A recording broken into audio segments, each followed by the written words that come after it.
বিসিবির বিরুদ্ধে গুরুতর অভিযোগ ইমরুল কায়েসের।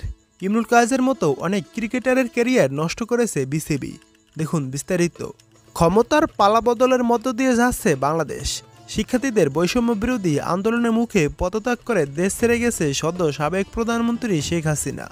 ফলে বিভিন্ন অঙ্গনের নেতৃত্বে পরিবর্তনের জোরালো দাবি উঠছে।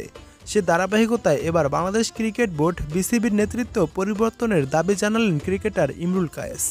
একই সঙ্গে তিনি বিসিবির বিরুদ্ধে বিদ্বেষী অভিযোগও তুলেছেন। সামাজিক যোগাযোগ মাধ্যম ফেসবুকের অফিসিয়াল পেজে দেওয়া এক পোস্টে এসব কথা জানান ইমরুল কায়েস। অনুসারীদের সালাম দিয়ে তিনি পরিবর্তনের দাবি জানিয়ে লিখেছেন, স্বাধীন বাংলাদেশে আশা করি সবাই ভালো আছেন। বাংলাদেশ ক্রিকেট বোর্ডকে ও তার ক্ষমতার কালো থাবা থেকে মুক্ত করতে হবে। বিসিবি অনেক ক্রিকেটারের ক্যারিয়ার ধ্বংস করে দিয়েছে বলে অভিযোগ ইমরুল কায়েসের। সম্প্রতি একটা সাক্ষাৎকার দেখলাম, বোর্ড কর্মকর্তারা মুখোশ পাল্টে এমন মিথ্যা আশ্বাস দিয়ে যাচ্ছেন। এদের কারণে ক্রিকেটের যে কী পরিমাণ ক্ষতি হয়েছে সবাই জানেন। কত প্লেয়ারের ক্যারিয়ার যে ধ্বংস করেছে তারা, শুধু তাদের পছন্দের তালিকায় না থাকার কারণে। খেলোয়াড়দের সঙ্গে ন্যূনতম সম্মান দেখানো হয় না। তরুণদের হাত ধরে বিসিবি এগিয়ে যাবে বলেও বিশ্বাস এই ওপেনারের। বোর্ডের প্রতি আমার অনুরোধ, আপনারা যথেষ্ট করেছেন।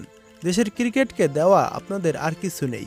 তরুণের হাতে ছেড়ে দিন ক্রিকেটের ভবিষ্যৎ। তারাই এগিয়ে নিয়ে যাবে।